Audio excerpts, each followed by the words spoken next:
Bienvenidos, en este video estudiaremos los efectos de Illustrator.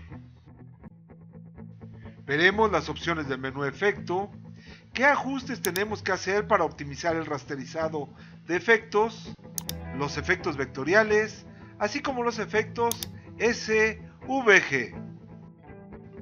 Comenzamos.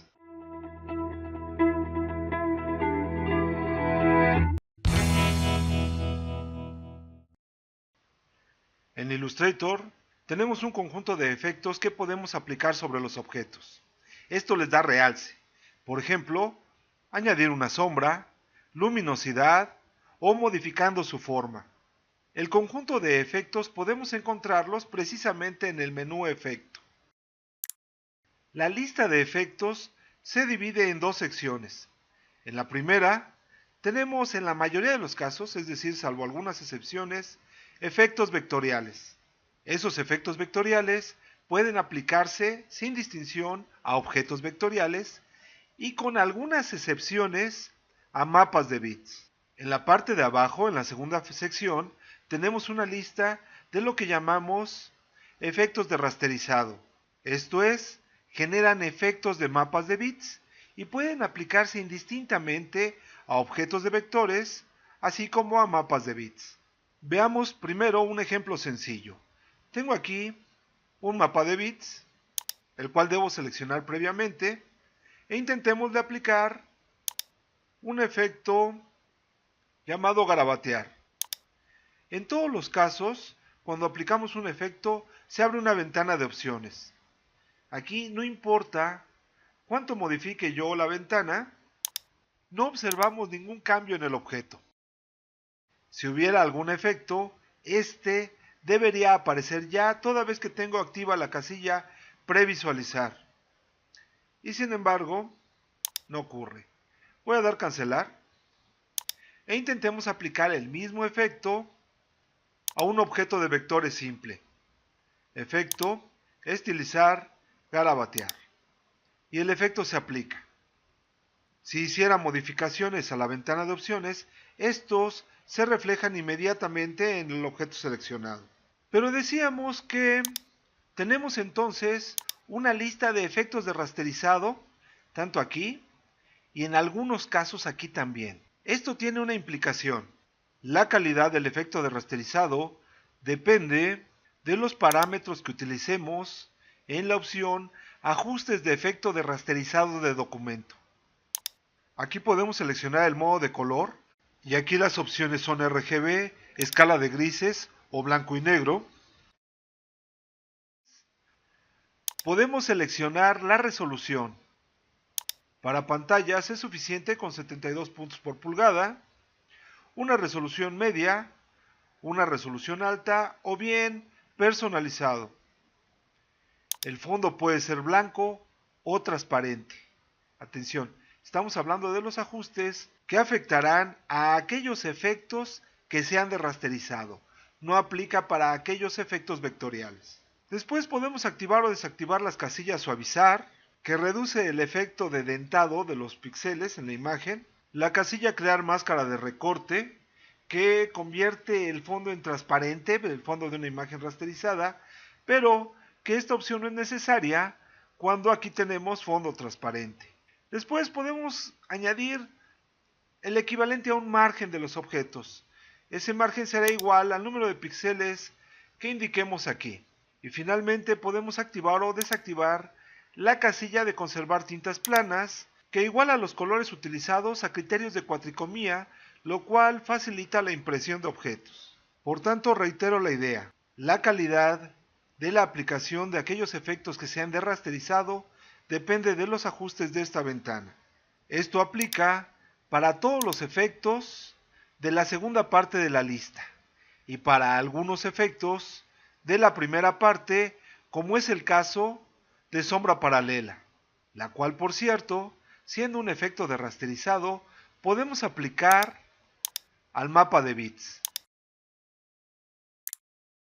Pongamos previsualizar y en el objeto inmediatamente se ve el resultado. Aumentemos el desplazamiento X y Y de la sombra a 20. Y aprovechemos para mencionar que en la parte modo se selecciona el criterio con el que se va a representar la sombra en los objetos que se encuentren debajo, de modo similar a cómo se integraba la transparencia en objetos que estaban debajo, como ya vimos en su momento. Por tanto, no es lo mismo esta sombra sobre fondo blanco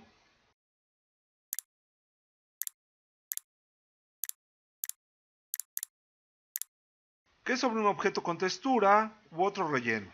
Ahora bien, una vez que hemos aplicado un efecto a un objeto, en este caso a un mapa de bits, podemos editarlo utilizando el panel apariencia.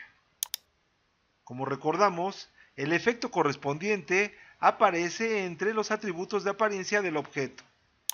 Y simplemente damos clic para volver a abrir la ventana con los valores que habíamos utilizado y con la posibilidad de que podemos editarlos.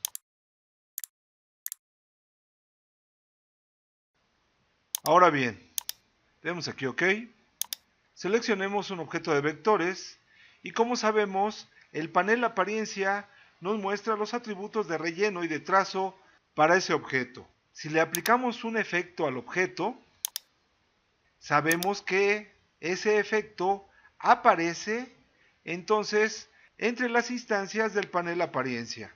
La ventaja en este caso, voy a eliminar el efecto, es que podemos aplicar el efecto exclusivamente al trazo o exclusivamente al relleno.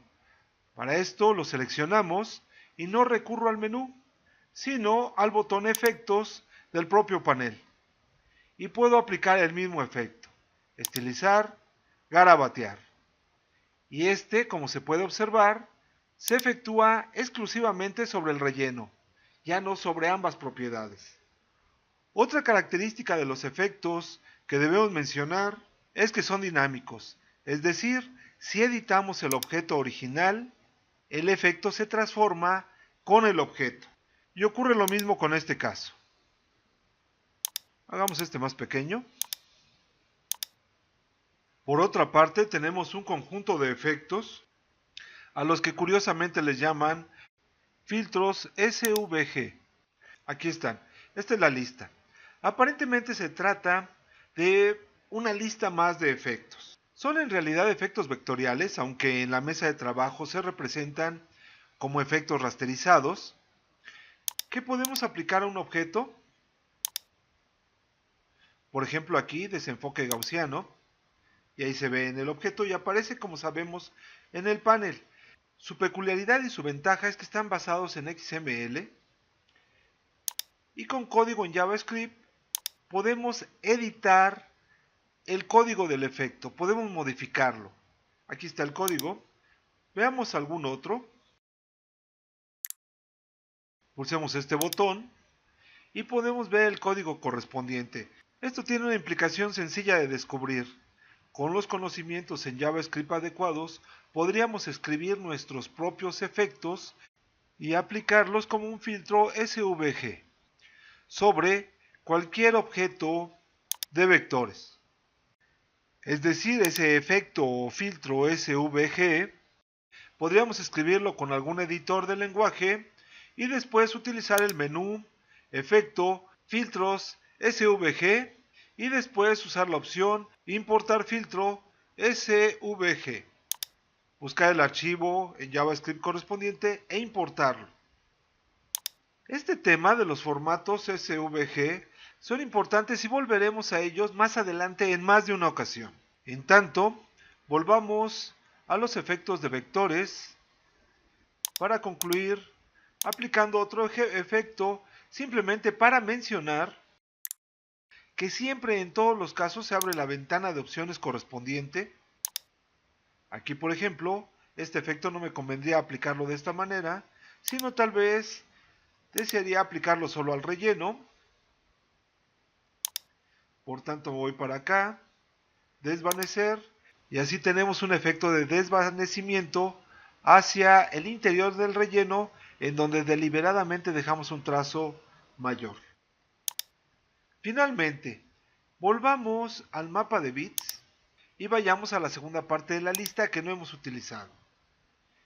Decíamos que es un conjunto de efectos de rasterizado que podemos aplicar tanto a mapas de bits como a objetos de vectores. Podríamos hacerlo así. Pero también podemos ir directamente a esta ventana. Aquí voy a dar cancelar. Yendo al menú efecto, galería de efectos. La lista es la misma. Podemos irla desplegando aquí.